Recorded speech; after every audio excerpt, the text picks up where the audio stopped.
In this question, the two integer x and y are chosen with the replacement from the set, और एक set given है जो जिसमें 0 to 10 integer है, ठीक है. Then the probability that x minus Y mod is greater than 5, ठीक है. तो दो इंटीजर x एंड y की वैल्यू चूज़ करना है और ये कंडीशन जो फुलफिल कर रहा है वो उसकी प्रोबेबिलिटी फाइंड करनी है, राइट. तो इसके लिए हम लोग केसेस बनाएंगे. तो अगर देखो यहाँ पे हमारा जो है x माइनस वाई का मॉड की वैल्यू ग्रेटर देन 5 होनी चाहिए. तो अगर एक को फिक्स करते हैं, एक की वैल्यू चूज़ करते हैं. अगर x की वैल्यू 0 लेते हो तो y की वैल्यू क्या क्या हो सकता है. तो एक 6 हो सकता है. 5 लोगे तो 5 माइनस 0 करोगे, x की वैल्यू 0, यहाँ पे 5 पुट करोगे तो वैल्यू क्या हो जाएगी, 5 हो जाएगा. बट 5 से बड़ा चाहिए तो 6 से स्टार्ट करेंगे. 6 होगा, 7 होगा, 8, 9 और 10, ठीक है. टोटल कितना हो जाएगा, 1 2 3 4 5. तो टोटल 5 यहाँ से आ गया. 5 पॉसिबिलिटी तो यहाँ बना. तो इसका मतलब जो पॉसिबिलिटी बनेगा वो कैसा बनेगा, 0,6 और ये हो गया हमारा 0,7. इस टाइप से टोटल 5 बन रहे हैं, ठीक है. तो इतना लिखने की ज़रूरत नहीं है. तो फिर अगर x की वैल्यू 1 लेते हो तो y की वैल्यू कहाँ से स्टार्ट होगी. तो 1 माइनस 6 करोगे तब तो 5 हो जाएगा. तो 7 से स्टार्ट होगा तो 7 8 9 और ये 10, तो ये 4 हो जाएगा. फिर x की वैल्यू 2 लिया तो y की वैल्यू कहाँ से स्टार्ट करोगे, एक और इंक्रीज़ कर दोगे तो 8 9 10, तो ये हमारा 3 हो रहा है. फिर x का वैल्यू अगर हम लोग 3 लिया तो y की वैल्यू कहाँ से स्टार्ट करेंगे, 9 और ये 10, तो ये 2 आ जाए. अगर x की वैल्यू 4 लोगे तो y की वैल्यू ओनली 10 हो जाएगा, तो ये 1 हो जाएगा सिर्फ, ठीक है. उसी तरीके से x की वैल्यू अगर हम लोग 5 ले लेते हैं तो y की वैल्यू कोई भी नहीं होगा, ठीक है.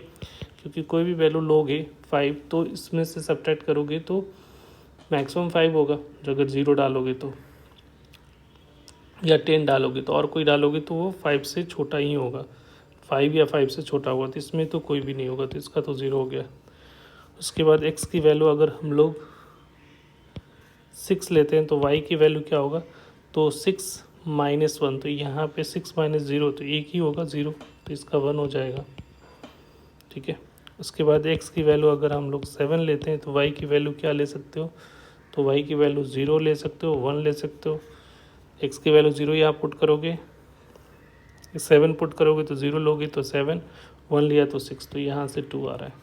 उसी तरह से x का वैल्यू अगर हम लोग 8 लेते हैं तो y की वैल्यू क्या क्या पॉसिबल वैल्यू हो सकती है, तो y की वैल्यू हो सकती है 8 लेने पे क्या होगा, 0 1 एंड 2, तो यहाँ पे 3 आ जाएगा,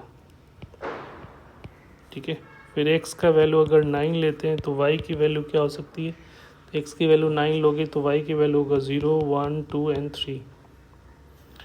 एंड देन x की वैल्यू अगर हम लोग 10 ले लेते हैं तो y की वैल्यू जो होगा वो 0 1 2 3 एंड 4, तो टोटल ये कितना हो जाएगा 5, ये हमारा 4.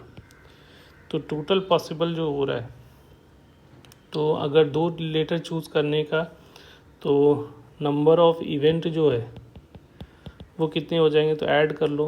तो यहाँ से 1 to 5 फिर 1 to 5, तो 2 टाइम्स 1 + 2 + 3 + 4 + 5 हो रहा है, ठीक है. तो 0 तो ऐड करोगे तो कोई फ़र्क नहीं पड़ रहा है.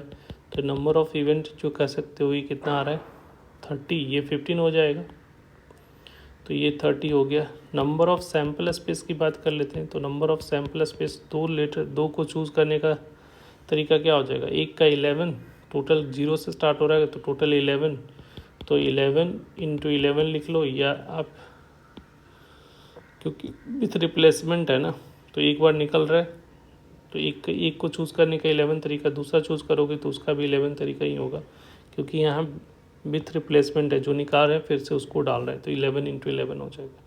तो अब प्रॉबिलिटी जो रिक्वायर्ड प्रॉबिलिटी होगा वो कितना हो जाएगा, 30 डिवाइडेड बाई ये कितना होगा 121, तो 121.